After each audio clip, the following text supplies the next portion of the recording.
आज की कहानी एक ऐसे आदमी की है जिसने औरतों को इस हद तक परेशान किया कि औरतों ने उसकी जान कोर्ट रूम के अंदर ही ले ली और जान लेने से पहले उसका लिंग काट दिया ताकि वो उनकी परेशानियों को जड़ से ही उखाड़ सके। आप लोगों ने बिल्कुल सही सुना। इस आदमी को औरतों ने कोर्ट रूम के अंदर दौड़ा दौड़ा कर मारा। इस आदमी का नाम है भरत कालीचरण, मगर आज लोग इसे अक्कू यादव के नाम से जानते हैं। ये आदमी सिर्फ एक सीरियल किलर नहीं था, बल्कि ये आदमी एक gangster, robber, home invader, kidnapper, extortionist और एक सीरियल रेपिस्ट था। हवस का एक ऐसा शैतान जिसने औरतों को एक सेक्स स्लेव से ज्यादा कुछ नहीं समझा। अपने आपराधिक समय के दौरान इस आदमी ने 40 से भी ज्यादा औरतों को अपने हवस का शिकार बनाया, लेकिन जिस तरह का अंत इसका हुआ उसे देखकर हर कोई यही कह रहा था कि इसके साथ जो हुआ वो ठीक था। आइए जानते हैं सीरियल रेपिस्ट और सीरियल किलर अक्कू यादव की कहानी मेरी जुबानी। अक्कू यादव का जन्म 1971 या 1972 नागपुर के कस्तूरबा नगर में हुआ था। इसके दो और भाई थे जो जुर्म के रास्ते पर पहले से ही चल रहे थे। दे वर लोकल क्रिमिनल्स। बस्ती के लोगों के हिसाब से अक्कू शुरुआत में एक बड़ा ही नॉर्मल सा बच्चा था, मगर उसके पिताजी के देहांत के बाद सब कुछ बदल गया। अक्कू यादव का बर्ताव धीरे धीरे बदलने लगा। वो लोगों से बीच रास्ते रोक उनसे पैसे मांगता था और मना करने पर उनको डराना और धमकाना तो मानो उसके लिए बहुत आम बात हो चुकी थी। इसी जुर्म के रास्ते पर चलने के बाद उसने पूरे कस्तूरबा नगर को 13 सालों तक अपनी दहशत में रखा। लोग उसके सामने आने के लिए भी डरते थे। उसने अवैध वसूली जैसे दूसरे अपराध के बदौलत बहुत पैसे कमाए। उसे हमेशा ये बात का डर लगता था कि लोग उसके खिलाफ षड्यंत्र कर रहे हैं और इसीलिए वो लोगों को कभी भी इकट्ठा नहीं होने देता था ताकि लोग उसके खिलाफ आवाज ना उठा सके। अगर कोई उसके खिलाफ पुलिस में शिकायत लेकर जाता था तो पुलिस उस केस की कार्यवाही नहीं करती थी, मगर उस कंप्लेंट की जानकारी अक्कू यादव तक पहुंचा देती थी और उसके बाद अक्कू यादव अपने गुंडों के साथ उसके घर पहुंच जाता था और उस घर की महिलाओं के साथ सामूहिक बलात्कार किया करता था। कस्तूरबा नगर के लोग अक्कू यादव के अत्याचार से परेशान थे। हर दूसरे घर की महिला उसके बलात्कार की शिकार बन चुकी थी। यहाँ तक कि अक्कू यादव ने एक 10 साल की बच्ची का तक रेप किया था। अक्कू यादव का डर क्षेत्र के लोगों में इतना था कि लोगों ने अपनी बेटियों को स्कूल भेजना ही बंद कर दिया और कुछ लोगों ने तो अपनी बेटियों को रिश्तेदारों के घर भेज दिया। अक्कू यादव ने अंजना बाई बोरकर की बेटी आशा की हत्या कर दी थी और इस हत्या को आशा की 16 साल की बेटी ने अपनी आंखों से देखा था। अक्कू यादव इतना बेरहम था कि आशा के कान की बाली और हाथों की अंगूठी निकालने के लिए उसने उसके कान और उंगली दोनों ही काट दिए। एक महिला ने अक्कू यादव के जुर्म की कहानी बताते हुए कहा कि एक रोज सुबह पुलिस की वर्दी में अक्कू यादव उसके घर में पहुंचा और उसका दरवाजा पीटने लगा। उसके पति ने जब दरवाजा खोला तो उसके सामने अक्कू यादव मौजूद था। अक्कू ने उसके पति की जांघों में चाकू मार दिया और फिर उसे बाथरूम में बंद कर दिया। महिला को बालों से घसीटकर दूर ले गया और उसके साथ 3 से 4 घंटों तक रेप किया। एक दूसरे अपराध की जानकारी के अनुसार अक्कू यादव ने एक व्यक्ति को न केवल नंगा करके नचाया, बल्कि उसकी बेटी के सामने ही उसे सिगरेट से जलाया। एक महिला को शादी के तत्काल बाद ही अपने हवस का शिकार बनाया। इतना ही नहीं, अक्कू यादव ने एक महिला को सबके सामने बेइज्जत किया, उसके स्तन काट दिए और फिर उनके टुकड़े टुकड़े किए। महिला के इस सीन को एक व्यक्ति ने देखा और पुलिस में जाने का मन बना लिया, मगर इस बात की भनक अक्कू यादव को लगी और पुलिस में जाने के पहले ही वो आदमी यमराज के घर पहुंच गया। अब ऐसा नहीं था कि कस्तूरबा बस्ती में पुलिस का कोई रोल नहीं था, मगर कानून के रखवालों को वो पैसों के बल पर अपनी जेब में रखता था।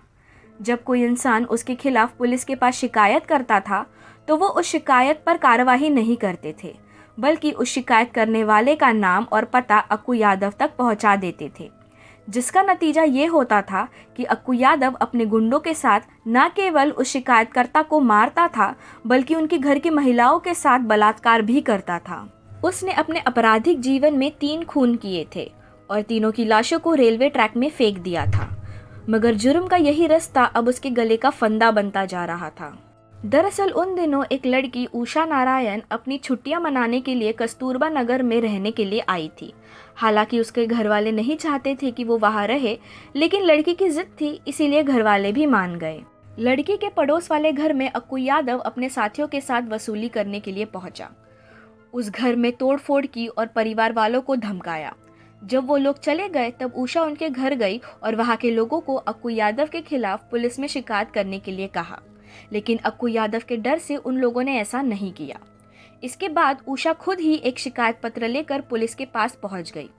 पुलिस के पास शिकायत करके उषा घर ही पहुंची थी कि अक्कू यादव अपने 40 गुंडों के साथ उसके घर के दरवाजे पर पहुंच गया।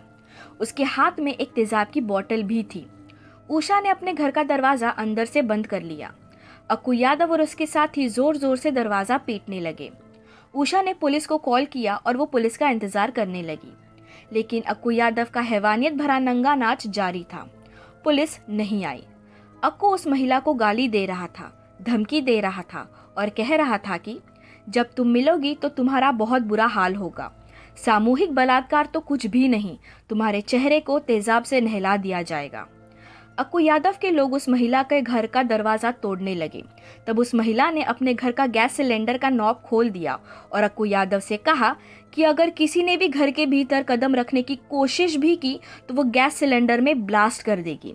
हम तो मरेंगे ही, लेकिन तुम्हें साथ लेकर मरेंगे। पहले अक्कू यादव को लगा कि उषा झूठ बोल रही है, मगर कुछ देर बाद उसे गैस की गंध आई और वो डर के कारण अपने साथियों के साथ वापस लौट गया। कस्तूरबा बस्ती में ऐसा पहली बार हुआ था कि अक्कू यादव अपने मकसद में कामयाब नहीं हुआ और डर के कारण वो अपने गुंडों के साथ वापस लौट गया। इस घटना ने कस्तूरबा नगर के उन लोगों के भीतर नई जान फूंक दी थी जो अक्कू यादव के डर से मरी हुई जिंदगी जी रहे थे। लोग अक्कू यादव और उसके साथियों के खिलाफ लाठी डंडा लेकर निकल गए और उन लोगों पर पत्थरों की बरसात कर दी। अक्कू यादव और उसके साथी अपनी जान बचाकर भाग रहे थे। अक्कू यादव डर के कारण पुलिस की सुरक्षा में चला गया और अपने आप को गिरफ्तार करा लिया। 6 अगस्त 2004 को अक्कू यादव का घर जला दिया। 13 अगस्त 2004 को नागपुर की अदालत में अक्कू यादव की जमानत की सुनवाई थी। कस्तूरबा बस्ती में ये बात फैल गई कि अब अक्कू यादव जमानत पर छूट जाएगा। खास तौर पर जब महिलाओं को ये बात पता चली, 400 महिलाओं ने अपने हाथ में मिर्ची पाउडर और सब्जी काटने वाला चाकू लेकर इकट्ठा हो गई। वो सब कोर्टरूम में जाकर बैठ गई। दोपहर के लगभग 2:30 बजे तक महिलाएं शांति से बैठी रही। अक्कू यादव को पुलिस अपनी सुरक्षा में लेकर कोर्टरूम पहुंचे थे। अक्कू यादव ने अपने सामने बैठी एक महिला को देखा जिसका उसने रेप किया था। अक्कू यादव ने न केवल उस महिला को वैश्या कहकर संबोधित किया, बल्कि ये भी कहा कि वो दोबारा उसके साथ वही सब करेगा। इसके बाद अक्कू यादव पुलिस वालों के साथ मिलकर हंसने लगा।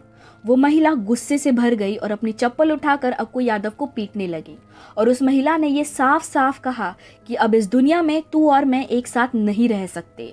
आज तो या मैं तेरे हाथों मरूंगी या तो तू इस दुनिया को छोड़कर चला जाएगा। उसके ऊपर मिर्ची पाउडर लगा दिया। उसके साथ उन पुलिस वालों पर भी महिलाओं द्वारा पत्थरों की बरसात होने लगी। पुलिस वालों को भी लाल मिर्ची का स्वाद मिला क्योंकि आज महिलाएं इंसाफ का फैसला तय कर आई थी। अक्कू की सुरक्षा करने वाले पुलिस अपनी जान बचाकर भागने लगे। महिलाओं ने अक्कू यादव को कोर्ट रूम में 70 बार दौड़ा दौड़ा कर चाकू से मारा। अक्कू यादव 15 मिनट तक अपनी जान बचाकर भागता रहा। कहते हैं कि एक महिला ने तो अक्कू यादव का प्राइवेट पार्ट ही काट दिया। वो उन महिलाओं से रहम की भीख मांगता रहा, लेकिन महिलाओं ने उसे तब तक चाकू से मारा जब तक वो मर नहीं गया। 32 साल की उम्र में ही अक्कू यादव को इस दुनिया से अलविदा कहना पड़ा। कोर्ट रूम नागपुर जिला अदालत परिसर अक्कू यादव के खून से भर गया।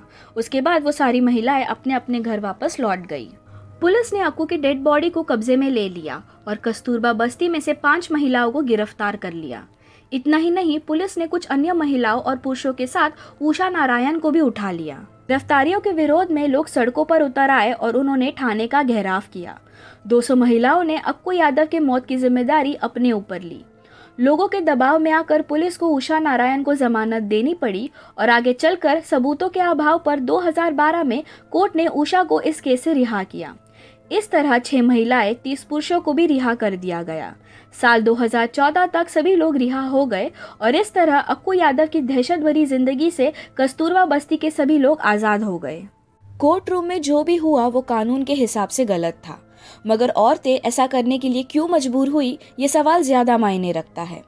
उषा नारायण के हिम्मत के कारण आज कस्तूरबा नगर की हर लड़की आज़ादी से घूम सकती है। हम उषा नारायण को अपनी हिम्मत और बहादुरी के लिए सलाम करते हैं। मैं उम्मीद करती हूँ कि आपको ये सीरियल रेपिस्ट और सीरियल किलर अक्कू यादव की ट्रू क्राइम डॉक्यूमेंट्री पसंद आई होगी। अगर आपको क्राइम स्टोरीज, क्राइम डॉक्यूमेंट्रीज या सीरियल किलर डॉक्यूमेंट्रीज देखना पसंद है, then make sure to subscribe to my channel and then hit the bell icon.